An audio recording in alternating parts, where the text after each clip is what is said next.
मान्यता है कि छठ मैया बहुत उदार हैं और वह अपने भक्तों पर जल्द प्रसन्न हो जाती हैं, लेकिन छोटी सी बात पर नाराज भी हो जाती हैं।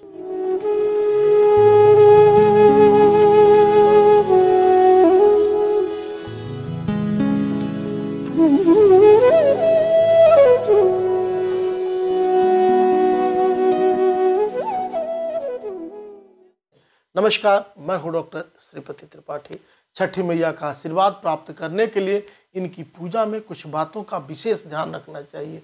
छठ के अर्घ पर हमें इन बातों का विशेष ध्यान रखना चाहिए। छठ पर्व में पवित्रता का विशेष ध्यान रखना होता है। पूजा में शामिल होने वाले बर्तन को जूठे हाथों से नहीं उठाना चाहिए, नहीं छूना चाहिए। दूसरे सामान को छूकर छठ की चीज़ों को नहीं छूना चाहिए। हमेशा हाथ साफ करके ही छठ पूजा के सामान को हाथ में लेना चाहिए, इसीलिए इसे सुरक्षित और बच्चों से दूर रखना चाहिए।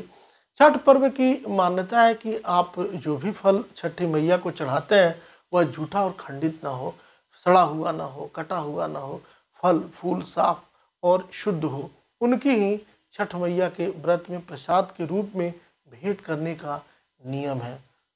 छठ पूजा में व्रत रखकर ही मैया का प्रसाद बनाना चाहिए, इसीलिए छठ के गीत मारबो रे सुगवा धनुष से सुगा गिरे मुरझाए, उजे सुगनी जे रोए ले वियोग से आदित हुई न सहाय, इसका जिक्र किया गया। सुगवा यानी तोता ने एक बार छठ पूजा में शामिल होने वाली चीज जैसे नारियल को जूठा कर दिया था, तब उसको धनुष बाण से मार दिया गया था।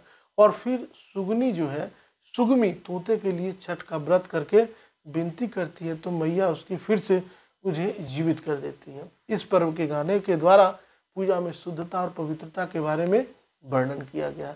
4 दिन तक चलने वाला इस पर्व में अगर जो व्रत नहीं रख रहे हैं उनको भी लहसुन प्याज के सेवन से बचना चाहिए और पवित्रता का पालन करना चाहिए। इस दौरान सात्विक भोजन करना चाहिए। अगर संभव हो सके तो इन 4 दिनों तक लहसुन प्याज को घर में भी न रखें। इस शुद्धता का ध्यान रखें। छठ पूजा साधना का पर्व माना जाता है। छठ मैया की पूजा का नियम है कि जो व्रत कर रहे हैं उनको बेड गद्दा या पलंग पर नहीं सोना चाहिए। 4 दिन तक व्रत करने वाले को भूमि पर आसन बिछाकर ही सोने का नियम है, ताकि व्रत करने वाला साधना को पूर्ण कर सके। इसके कई सकारात्मक फल देखने को मिले हैं। शारीरिक और मानसिक रूप से भी इसका सकारात्मक प्रभाव पड़ता है। छठ पूजा में किए जाने वाले डाला और बर्तन से प्रयोग किए गए न हो, इसका विशेष ध्यान रखें। पूजा में शामिल होने वाली हर चीज़ जो है वो नहीं होनी चाहिए। अगर आपके बर्तन धातु के बने हुए हैं तो उनको साफ करके प्रयोग में लाए जा सकते हैं। इसीलिए डाला हमेशा नया ही होना चाहिए। अगर जो लोग इन चीज़ों को जुटाने में असमर्थ हैं तो उन दूसरे संपन्न लोगों को उनका सहयोग और मदद करनी चाहिए। उम्मीद है कि आप सभी को यह पसंद आ रहा होगा। छठ पूजा के नाम पे जो भी वस्तु घर में लाए उसका प्रयोग जो है यह पर्व समाप्त होने के बाद ही करें, उसको अलग रख दें ताकि कोई भी गंदे हाथों से छू न ले। साथ ही यह भी ध्यान रखें कि छठ के प्रसाद को अपने मन से जो है वह खूब यह पर्व मनाए और मन से ही प्रसाद बनाए। मान्यता है कि एक बार जिन चीज़ों को आप चढ़ाते हैं उसे फिर हर साल चढ़ाना पड़ता है। छठ का त्यौहार देवी देवताओं के साथ साथ प्रकृति एवं कृषि की उन्नति का प्रतीक है। यही एक पर्व है जहां अस्ताचल सूर्य की पूजा होती है और प्रसाद में आटे और गुड़ से बने ठेकुआ के अलावा केले और कच्ची हल्दी, गन्ना, शकरकंद, नींबू, कोहड़ा, अदरक चढ़ाए जाते हैं, जो कि कृषि का प्रतीक है। इस पुनीत पर्व में बांस और मिट्टी से बने बर्तन का ही इस्तेमाल किया जाता है, जो कि सामाजिक सहभागिता को दर्शाता है।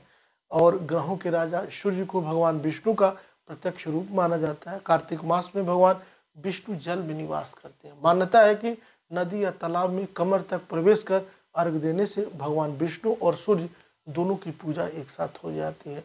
वहीं यह भी मान्यता है कि पवित्र नदियों में प्रवेश करने से सभी पाप एवं कष्ट खत्म हो जाते हैं, इसीलिए जल में अर्घ देने की परंपरा है। उम्मीद है आपको यह वीडियो पसंद आया होगा। मिलते हैं ऐसे ही इंफॉर्मेटिव वीडियो के साथ।